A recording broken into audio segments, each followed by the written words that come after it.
नमस्कार दोस्तों, कथा वाचन में आप सभी का स्वागत है। इस वीडियो में हम आपको मंगलवार के दिन सुनी जाने वाली हनुमान जी की कथा बताएंगे। लेकिन इससे पहले अगर आपने अभी तक इस चैनल को सब्सक्राइब नहीं किया है तो प्लीज़ इस वीडियो को लाइक और चैनल को सब्सक्राइब करना ना भूलें। मंगलवार के दिन हनुमान जी का व्रत किया जाता है। ये व्रत उनके सभी भक्त हनुमान जी को खुश करने के लिए करते हैं। ऐसा करने से भगवान की कृपा भी उन पर बनी रहती है। मंगलवार का व्रत करना उनके लिए बहुत लाभकारी होता है जिनकी कुंडली में मंगल ग्रह कमजोर हो या शुभ फल नहीं दे रहा हो। ऐसे लोगों को मंगलवार का व्रत जरूर करना चाहिए। इससे मंगल की कृपा भी होती है और कई तरह की बीमारियों से मुक्ति भी मिलती है। इसके अलावा अगर पति पत्नी मिलकर इस व्रत को करते हैं तो इससे पैदा होने वाली संतान बहुत भाग्यवान और होनहार होती है। मंगलवार का व्रत कम से कम 21 मंगलवार तक नियमित रूप से करना चाहिए और इसके बाद इसका उद्यापन कर देना चाहिए। हनुमान जी के मंगलवार के व्रत की पूजा विधि व उद्यापन विधि जानने के लिए आप ऊपर दिए गए आई बटन पर क्लिक करके इस वीडियो को जरूर देखें। मंगलवार का व्रत करते हुए मंगलवार की व्रत कथा का पाठ भी जरूर करना चाहिए और इसके बाद इस दिन हनुमान चालीसा और सुंदरकांड का पाठ भी आप जरूर करें। इस तरह से मंगलवार का व्रत करने से आपकी सभी मनोकामनाएं भी पूरी होती है और यह व्रत भूत प्रेत से आने वाली बाधा से भी बचाता है। आइए जानते हैं कि क्या है मंगलवार के दिन सुनी जाने वाली हनुमान जी की कथा। ऋषि नगर में केशवदत्त ब्राह्मण अपनी पत्नी अंजलि के साथ रहता था। केशवदत्त के घर में धन संपत्ति की कोई कमी नहीं थी। नगर में सभी केशवदत्त का सम्मान करते थे, लेकिन केशवदत्त संतान नहीं होने के कारण बहुत चिंतित रहता था। दोनों पति पत्नी मंगलवार को हनुमान जी की पूजा करते थे। विधिवत मंगलवार का व्रत करते हुए कई वर्ष बीत गए। ब्राह्मण बहुत निराश हो गया, लेकिन उसने व्रत करना नहीं छोड़ा। कुछ दिनों के बाद केशवदत्त हनुमान जी की पूजा करने के लिए जंगल में चला गया। उसकी पत्नी अंजलि घर पर रहकर ही मंगलवार का व्रत करने लगी।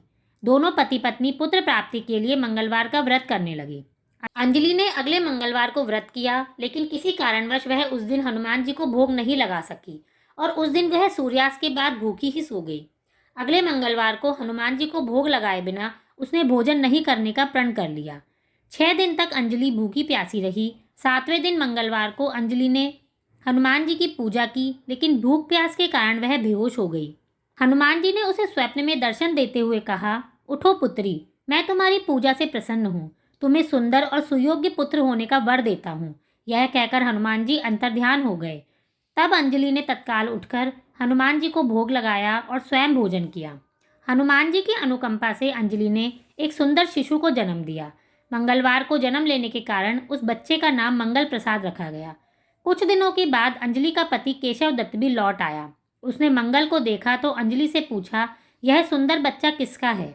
अंजलि ने खुश होते हुए हनुमान जी के दर्शन देने और पुत्र प्राप्त होने का वरदान देने की सारी कथा सुना दी। लेकिन केशवदत्त को उसकी बातों पर विश्वास नहीं हुआ। उसके मन में पता नहीं कैसे यह कलुषित विचार आ गया कि अंजलि ने उसके साथ विश्वासघात किया है। अपने पापों को छिपाने के लिए अंजलि झूठ बोल रही है। केशवदत्त ने उस बच्चे को मार डालने की योजना बनाई। एक दिन केशवदत्त स्नान के लिए कुएं पर गया। मंगल भी उसके साथ था। केशवदत्त ने मौका देखकर मंगल को कुएं में फेंक दिया और घर आकर बहाना बना दिया कि मंगल तो कुएं पर मेरे पास आया ही नहीं। केशवदत्त के इतने कहने के ठीक बाद मंगल दौड़ता हुआ घर आ गया। केशवदत्त मंगल को देखकर बुरी तरह हैरान हो उठा। उसी रात हनुमान जी ने केशवदत्त को स्वप्न में दर्शन देते हुए कहा, तुम दोनों के मंगलवार के व्रत करने से प्रसन्न होकर पुत्र जन्म का वर मैंने दिया था, फिर तुम अपनी पत्नी पर शक क्यों कर रहे हो? उसी समय केशवदत्त ने अंजलि को जगाकर उससे क्षमा मांगते हुए स्वप्न में हनुमान जी के दर्शन देने की सारी कहानी सुनाई। केशवदत्त ने अपने बेटे को हृदय से लगाकर बहुत प्यार किया और सभी आनंद पूर्वक रहने लगे। मंगलवार का विधिवत व्रत करने से केशवदत्त और उसके सभी कष्ट दूर हो गए। इस तरह से जो भी स्त्री पुरुष विधिवत मंगलवार का व्रत करके कथा सुनते हैं, हनुमान जी उनके सभी कष्ट दूर करके घर में धन संपत्ति का भंडार भर देते हैं। शरीर के सभी रक्त विकार के रोग भी नष्ट हो जाते हैं।